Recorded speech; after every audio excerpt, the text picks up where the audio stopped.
mano. E é diferente. Você falou do nosso documentário, do Falcão Meninos do Tráfico. Foi um documentário que ganhou muitos prêmios, né? Esse documentário vem de um trabalho prévio? Tinha alguma outra coisa antes? Ou... Na verdade, a gente tinha feito o videoclipe Soldado do Morro, né? Que era a minha música narrando a vida de jovens do tráfico de drogas, né? Moleque. Falando ali das mazelas e tal, não sei o quê, mas era eu interpretando.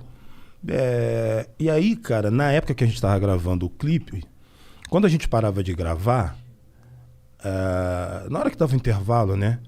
A rapaziada tirava o fuzil das costas, a pistola da cintura, não sei o que, começava a trocar outro tipo de ideia. Saiu o crime de cena, tá ligado? Porque a gente não quis gravar com atores. Como eu tinha entrado em algumas favelas, eu perguntei se podia gravar, explicava o que a gente estava fazendo. Os caras, não, pode filmar e tal. Eu falei, mas eu posso explicar o que que é? Só pra tu ficar imbuído, só de saber o que que é. Pode explicar. Então eu perdi um tempão explicando. O cara, não, maneira essa ideia aí, meu, pode fazer aí e tal, pá. Mas o momento mais maneiro era quando desligava a câmera. Que aí começava a trocar outro tipo de ideia. Aí a mulher começava a falar um negócio de praia, assim, mesmo eu sendo da Cidade de Deus, proximidade ali com o mundo do crime, a vida bandida e tal. O cara falava de outro bagulho. Eu falei, caramba, maluco falando de vida, de sonho, futuro, futebol, falando sabe? De coisas normais, do ser humano. Tá ligado? Que, porra.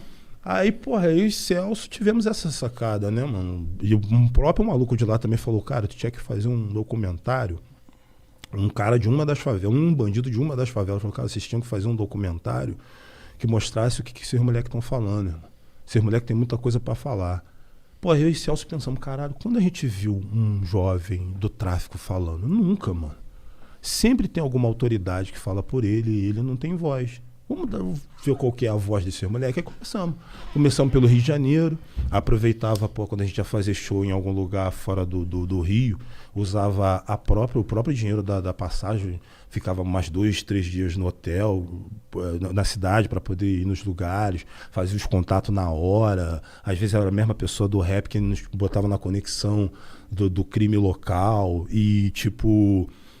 a gente não tinha como produzir isso com outras pessoas se não fossem os próprios bandidos. Você não tem como fazer um documentário desse se você não tiver com certeza contato com o crime. Então a gente foi vendo o mesmo perfil de jovem do Rio de Janeiro, é lógico, com suas peculiaridades, mas espalhado pelo Brasil inteiro. Na maioria pretos, de famílias desestruturadas, criados somente pela mãe, né, e baixa escolaridade.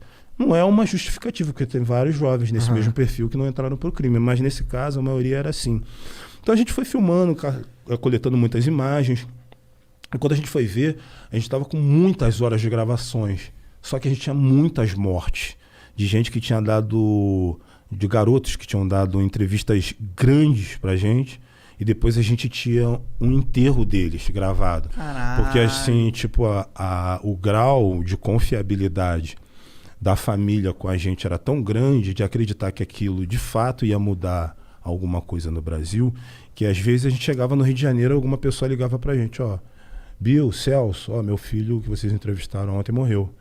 A gente vai fazer o enterro depois de amanhã, se vocês quiserem vir aqui. A gente ia lá e cobria o enterro. Então a gente tinha, dos vários que a gente entrevistou, escolhemos tipo 16 para ser o fio condutor do documentário, para não precisar de autoridade. Só eles mesmos falando e tal, a voz deles mesmo ligava uma coisa com a outra. Não precisar de autoridade em que sentido? Tem um apresentador, tem alguém ali. É isso, uma pessoa, sabe, um filósofo, um antropólogo, sabe, que sempre tem nesse tipo de documentário. Cara que conduz. Isso, a própria fala dos jovens já era o fio condutor do documentário. E a gente separou 17. O que é foda essa ideia, né? Deve ter sido um trabalho de edição incrível. Foi também. foda. Os editores também, merecem um prêmio especial, que foram muito fodas no trabalho que fizeram na edição.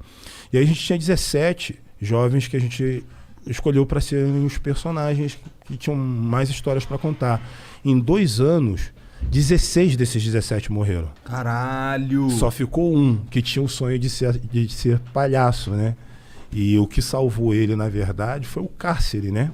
Foi o fato dele estar preso. Se ele não tivesse preso, ele tinha morrido como os outros também. Então a gente acabou com um documentário final, que a gente queria falar sobre a vida, e a gente acabou com um documentário quase sobre a morte, né, cara?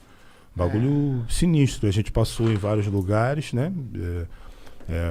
A princípio foi exibido pela... Pô, a comida chegou, tô até gaguejando, mano. Tem um álcool ali, ó. Ele foi exibido pela Rede Globo, né? Pelo Fantástico na época, né? O programa de maior audiência. Isso foi que ano? Isso foi 2006. 2006. Mas tu não ganhou um prêmio também? Depois, mas a primeira exibição dele foi no Fantástico. Depois a gente ganhou o prêmio... Vários prêmios, né? Periodista, que é o prêmio de jornalismo lá da Espanha. O rei... Internacional, né? Alguma coisa, pá. Foda demais. Pô, o rei doidão, chapadão, mano. Tu foi lá receber? Foi lá receber, chapadaço, mano. Maneirão. Na Espanha dizem que tem umas maconhas boas. Não, ele tava chapado no álcool, mano. Toda hora ele dava uma talagada. Aí ele falou português e o caralho, mano. Foi maneirão e tal, ganhar esse prêmio com ele.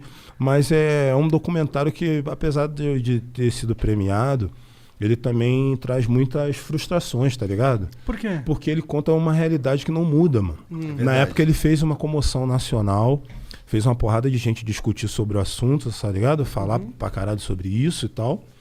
Eu fui chamado na época, ex-Celso, pra ir conversar com 11 ministros. Caralho? 11 ministros numa mesa assim. Caralho? Aí chegou ex-Celso. A gente começou a falar para eles... O que vocês falaram lá? O nosso processo de gravação, como foi, o que a gente sentiu, o que a gente viu, quais as necessidades que a gente acha que tem que ter nesses lugares, o que a gente acha que deve ser feito. A gente acha que... Pô, a gente explicando para eles, cara, a gente acha importante o trabalho e o papel da polícia, mas a polícia ela não pode ser o único braço governamental dentro da favela, mano. Sim, porque é o único. Né? Senão a gente só vai ter morte, só vai ter violência. Tem muitos problemas dentro das favelas que não são de ordem policial, tá ligado? É de uma outra secretaria que tem. Enfim, nem saneamento básico tem na parada. Falamos para 11 ministros. Houve aquela comoção, aquele interesse, mas foi momentâneo. E na prática mesmo, pouquíssima coisa aconteceu. Hoje, na hora que eu estava me arrumando para vir para cá, estava assistindo o jornal, estava vendo uma operação policial no Rio de Janeiro, que é uma operação que já entrou para a história como a operação mais letal da história do Brasil, do Rio de Janeiro, cara. Tipo, 25 pessoas mortas. Dentre elas, um policial, né? São 5 pessoas. Até a última vez que eu vi a notícia, tinham 5 pessoas feridas, né? Pessoas dentro do metrô. E dessas 24 pessoas que morreram, com certeza deve ter gente do tráfico, mas é muito provável que tenha gente que não seja também. Que até agora não houve assim uma perícia grande. Uma perícia, não tem nomes, não tem a forma com que essas pessoas foram mortas, em que tipo de situação, é verdade, tipo de ação. Não sei, E eu estava vendo a entrevista, acho que é do delegado, ele falando do tempo de investigação, né? Acho que foram 10 meses de investigação para montar a operação. E assim, na minha cabeça, cara, quando você monta uma operação com 10 meses de antecedência, eu sempre penso, principalmente a Polícia Civil, que é a polícia que é respeitada nas favelas, que é uma polícia investigativa, né? Que a gente imagina que vai ter... não vai ter gente morrendo. Vai ter mais uma pessoa mais precisa, né? Horário, local, sabe dar o bote certo, pega a pessoa indo pro shopping. Mas eu pensei que ia ter esse tipo de coisa assim. Mas no final a gente acabou com uma operação muito desastrosa. Não pode ser normal uma operação ter esse número de óbitos, esse resultado. E até a